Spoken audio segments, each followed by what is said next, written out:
화폐상 습진은 이게 경계가 뚜렷한 동전 모양의 습지성 피부 질환을 우리가 화폐상 습진이라고 하는데요.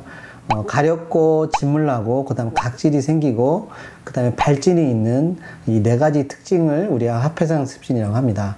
화폐상 습진은 모양이 동전 모양이라고 얘기를 했는데 크기는 콩만하게 작은 그 크기도 있고 실제로 동전 크기도 있고 점점 커서 이렇게 호떡 크기의 어떤 크기도 있습니다. 그래서 크기는 상관없고 동그랗게 생긴 발진을 우리가 화폐상 습진이라고 합니다.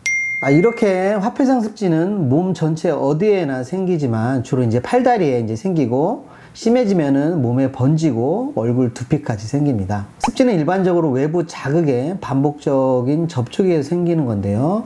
이러한 자극 접촉에 의한 것이 상처가 아물지를 않고 점점 심해지는 게 화폐상 습진입니다. 그래서 정리를 하면은 몸에 생긴 상처가 잘 아물지 않는다. 이게 바로 화폐상 습진이라고 볼 수 있습니다. 자, 그렇다면은 왜 상처가 아물지 않을까요?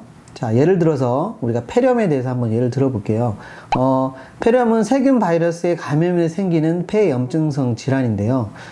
평소에 면역력이 좋은 젊은 사람은 폐렴에 걸려도 치료하면 금방 좋아지지만 면역력이 떨어진 노인분들은 폐렴은 암만큼 치명적인 질환입니다. 특히 65세 노인이 폐렴에 걸리면 사망할 위험이 70배 이상 증가합니다.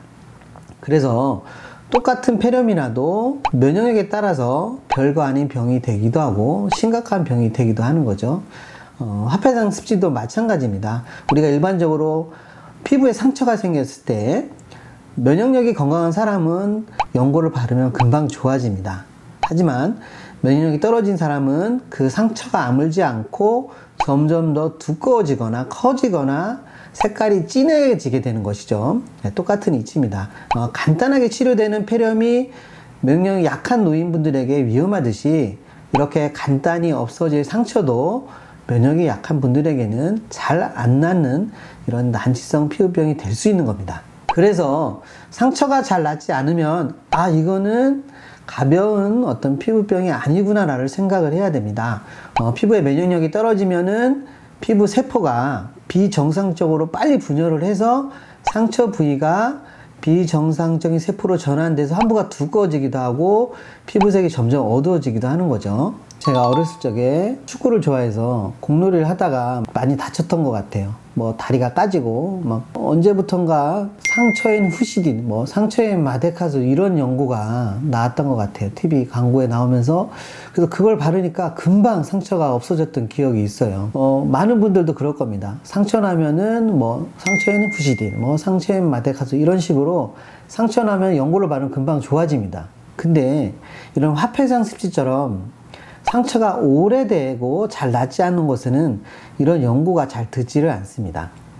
왜냐하면 면역 기능을 좋게 해야 좋아지기 때문이죠. 그래서 스테로이드제나 면역 억제제 같은 연고를 급할 때만 사용하시고 지속적으로 사용하는 것은 오히려 증상을 악화시키는 원인이 되기도 합니다. 화폐상 습진과 진물에 대해서 알아보도록 하겠습니다. 화폐상 습진은 상처가 잘 아물지 않기 때문에 세균의 감염이 잘 되고 그래서 진물이 많이 납니다. 환부가 큰 경우에는 많은 균에 감염이 되므로 진물과 노란색 딱지도 많이 생기는데요. 우리가 이제 상처가 잘 아물지 않으면은 세균에 감염이 되고 그러면은 우리 몸에 백혈구와 혈청이 와서 세균을 죽이게 돼요. 그래서 그 죽은 세균과 백혈구가 진물로 나오게 되는 겁니다. 그렇기 때문에 진물은 상처가 심해져서 나오는 게 아니라 세균에 감염이 돼서 나오는 거기 때문에 어떤 치료의 대상이 될 수는 없습니다. 진물은 치료 대상이 되는 것보다는 잘 소독을 하고 상처를 잘 아물게 하는 게 치료의 목표가 됩니다. 진물은 그래서 수분 드레싱이나 수분 밴드, 티슈 등으로 부착을 하고 흡수시키거나 또는 마데카솔 분말 같은 연고를 뿌려주는 게 효과가 좋습니다. 그리고 진물을 최대한 쥐어짜서 없애는 것보다는 진물 때문에 일상생활이 불편하니까 흘러내지 않도록 흡수시키고 막아주는 정도가 좋습니다. 화폐상 습진은 리바운드 현상이 심하게 오는데요. 그 심하게 오는 이유에 대해서 간단히 알아보도록 할게요. 화폐상 습진은 우리가 이제 피부에서 이렇게 겉으로 봤을 때는 동전 모양을 동그랗게 있기 때문에 그 깊이도 어떤 동전 크기 깊이일 거라고 당연히 이렇게 생각하는 경우가 있어요. 근데 실제로 화폐상 습진은 대부분 이렇게 진피층까지 염증이 이렇게 두껍게 몰려 있는 경우가 많습니다. 그래서 증상을 치료를 하게 되면은 속에 있는 진피층까지 깊이 박혀 있는 이 염증들이 밖으로 이렇게 나오면서 넓게 퍼지면서 폭발하는 경우가 많습니다. 특히 어떤 스테로이드 계통의 면역 억제제를 만약에 사용했다면 더더욱 이 염증이 눌려져 있다가 속에 있는 게 화산 터듯이 이렇게 분출하면서 확 퍼지는 경우가 많기 때문에 일반적으로 다른 피부 질환에 비해서 리바운드 현상이 매우 심하게 나타납니다.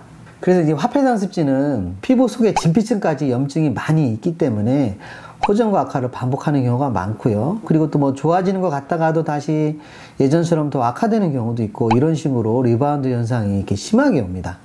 그래서 정리하자면 이렇게 화폐상 습진은 첫 번째로 이제 진물이 많이 나고요. 그리고 두 번째로 리바운드 현상이 심해지면서 함부가 커질 수 있는 난치성 피부 질환인 것을 알고 있으면 될 것 같습니다.